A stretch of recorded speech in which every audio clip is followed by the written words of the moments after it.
Nabi mengatakan tidak akan terjadi kiamat sampai mengering terlebih dahulu sungai Efrat. Keringnya sungai Efrat akan menyebabkan munculnya atau ditemukannya gunungan emas yang ada di negeri Irak, yang menjadikan kaum lelaki di muka bumi ini akan berlomba-lomba ke sana untuk memperebutkan gunung emas tersebut, dan mereka berperang.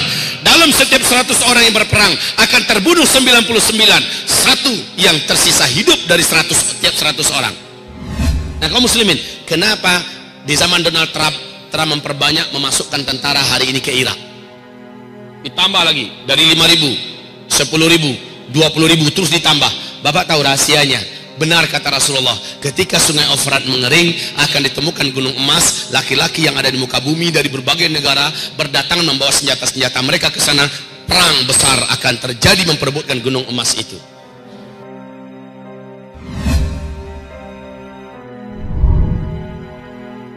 Kaum muslimin, di sini juga kita menyaksikan apa dikatakan oleh Rasulullah Sallallahu Alaihi Wasallam. Efrat mengering di negeri Irak. Apabila dia mengering akan ketemu nanti gunung emas, kata Rasulullah.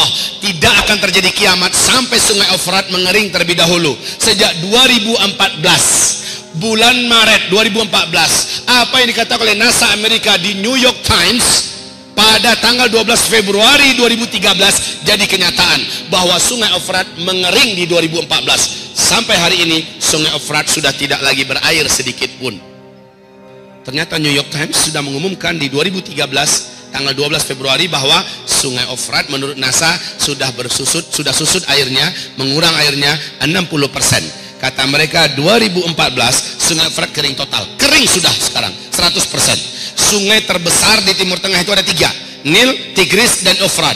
Dan Efrat itu induknya atau sumber kepalanya adalah di Turki, lehernya di Syria, bodinya di Irak, ekornya di Iran. Sungai ini sekarang sudah tidak bisa lagi dinikmati oleh umat manusia di negeri Irak.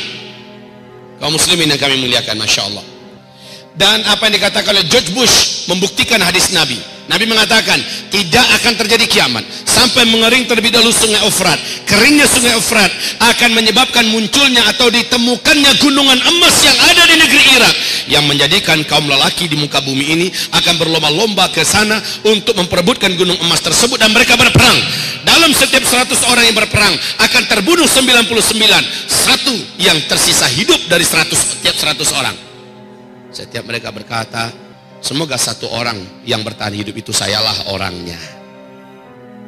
Di hadis yang lain Nabi mengisyaratkan ketidaksukaannya kalau umatnya ikut berperang di sana demi memperebutkan gunung emas tersebut.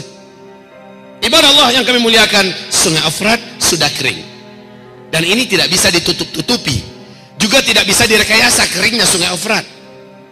Dan George Bush, masih ingat George Bush? Masih? Siapa makhluk ini, Pak? Presiden Amerika Serikat sebelum diganti oleh Barack Obama berpidato dengan penuh semangat di depan gedung putihnya dan berkata, satelit kita telah menangkap potensi emas yang sangat besar di negeri Irak.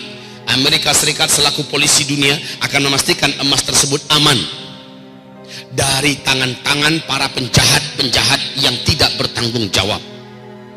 Setahu kita yang penjahat itu siapa? Kaum muslimin, subhanallah, hadis Nabi sudah jadi kenyataan. Kalau nggak sekarang zamannya kapan lagi? Saya bertanya, kalau nggak sekarang zamannya kapan pernah sungai Efrat kering total seperti sekarang? Dan sudah berapa tahun? Sejak 2014 loh, sudah berapa tahun? Kalau keringnya cuma sebulan 2 bulan bisa jadi dia mengalir lagi. Nah ini sampai sekarang kering. Dan ada yang unik, kenapa bulan April 2014 135.000 pasukan darat Amerika Serikat yang berserakan di seluruh negara-negara Teluk tidak jadi ditarik oleh Barack Obama ke Amerika, padahal membiayai mereka sudah tidak sanggup lagi Amerika, tapi tetap dipertahankan di Timur Tengah. Kenapa setelah Donald Trump?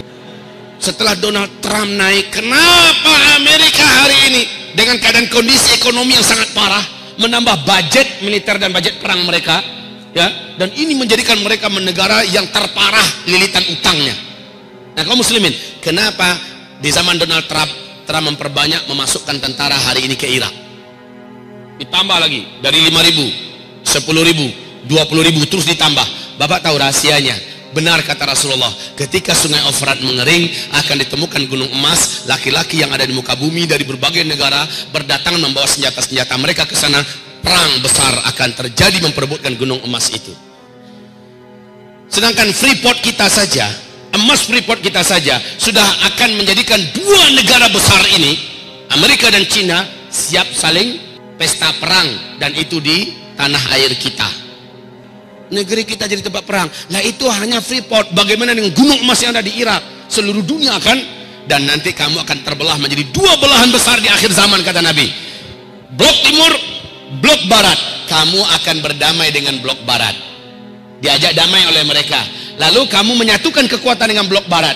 Kamu akan berperang memerangi musuh bersama di blok timur.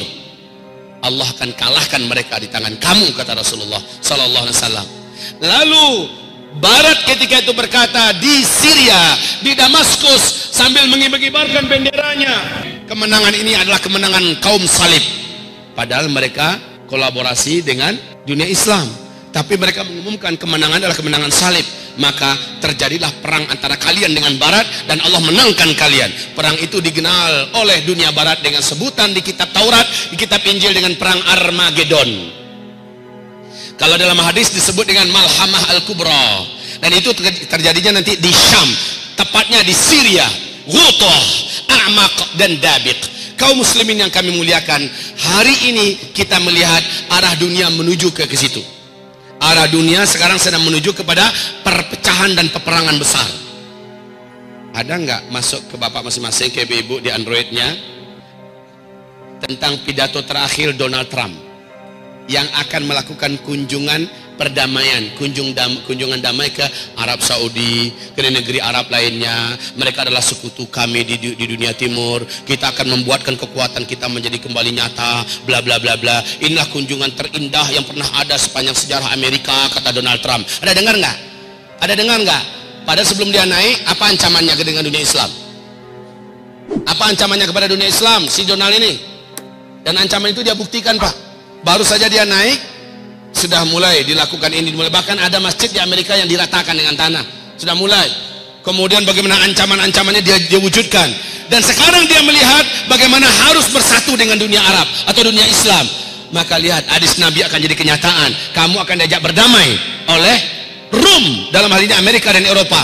Lalu kamu akan memerangi musuh bersama di blok timur, yaitu Rusia, Cina, India, Iran, dan semua kekuatan blok timur akan perang besar melawan blok Islam dan Barat. Kaum muslimin, lihat, sebentar lagi, kalau sudah begitu kenyataannya, lalu di fase keempat ini, apa yang harus kita lakukan, wahai para pemuda? Apa yang harus kita buat, wahai generasi muda? Ibu-ibu, apa yang harus ibu lakukan? Sementara kata Rasulullah, yang paling panjang umurnya adalah ibu-ibu. Dalam artian apa?